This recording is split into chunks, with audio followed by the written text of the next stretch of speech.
Hi, everyone. This is Somer Hackley.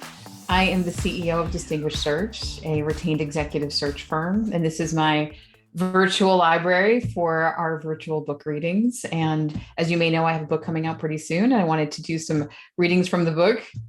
I pulled out this book. This is not the book we're reading from. The beginning of the book is just setting the foundation, how it all works, going through some stories, just what recruiters do. Then the second part of the book is really understanding the behind the scenes of executive search. And this is thinking really big and thinking long term. So think conceptual, still with takeaways, but really going across some big concepts here, like how to create your network of recruiters, how to keep in touch with recruiters, how to get in the right mindset, how to talk about and think about compensation, how recruiters are judging you when they're talking to you. And then part 3 is very, very tactical with a lot of how-tos and lessons learned about how to kickstart and just attack your executive job search. And there are a lot of great stories in there from throughout the whole book, from other recruiters, from executive job seekers with their lessons learned and how they've kind of changed things over the years. So let's take a moment and dive in today a little bit on chapter 3, which is recruiter and client dynamics.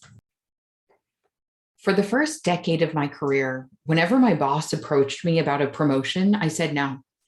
I remember being talked into managing one of the New York offices in contingency recruiting, and I ended up being pretty good at it. When I moved to retained search, I put my foot down about becoming a partner. I welcomed any promotion about money or higher commission, but moving up in executive search would mean that I'd be doing less of what I love, recruiting. I was one of the top directors in the global financial services practice at CT Partners, filling many positions and making pretty good money. My job was to recruit and introduce great candidates to the person leading the search, prepare them for client calls, and write candidate assessments and update reports. I knew what to expect, and I did it well. I didn't want to be a principal and suddenly have a revenue quota on my head. I didn't speak with clients directly, let alone have anyone who would think to retain me personally on their executive search. Plus, wouldn't I be competing with the other people at my firm? The whole thing sounded very confusing and stressful, so I opted out. You may be asking yourself why we're talking about this. Isn't this book about helping job seekers navigate search firms? Who cares that principals and partners are in a sales role and have to bring in work and have revenue targets? Just get to the good stuff about how I can get called on these open jobs once they find them. Dear reader, I mention all of this to you because how the business is won affects everything. Let's go on another fictional analogy journey. Imagine you decide to work with a realtor to sell your house. You want it sold for way above market and fast. Your expectations on price are too high, but you're determined to find the right realtor who will get you that number. All the realtors you're talking to require you to sign an exclusive agreement to sell your house through them alone. In our fictional world, you'll have to pay 1/3 of their fee the day the contract is signed, the next 1/3 after they hold an open house with potential buyers, and the final 1/3 60 days after kickoff or when the house is sold, depending on how you negotiate.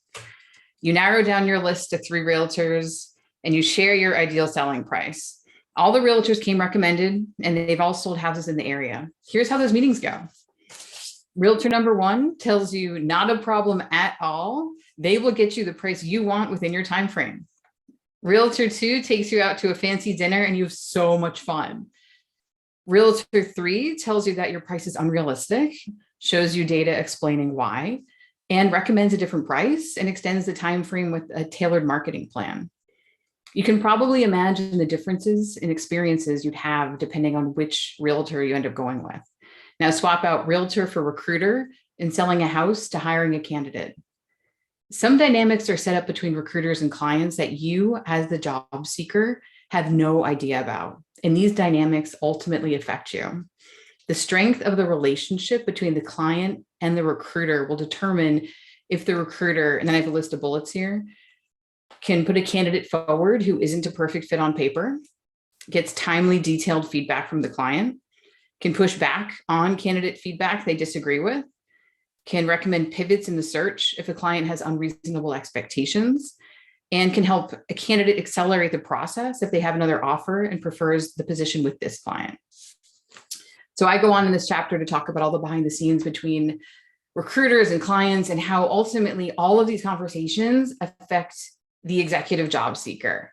So, and as you can see, I have a lot of myself in the book. I have my stories, I have analogies, and essentially when I put this book together, I created all of these themes and lessons and things I wanted to get across, and people learn through stories and people remember stories, and stories are more entertaining, let's be honest. So every time I thought, okay, there's some point I want to get across, I would just sit and think, sometimes eyes closed, head in hands, and just think, what relates to this concept in life that everyone can relate to?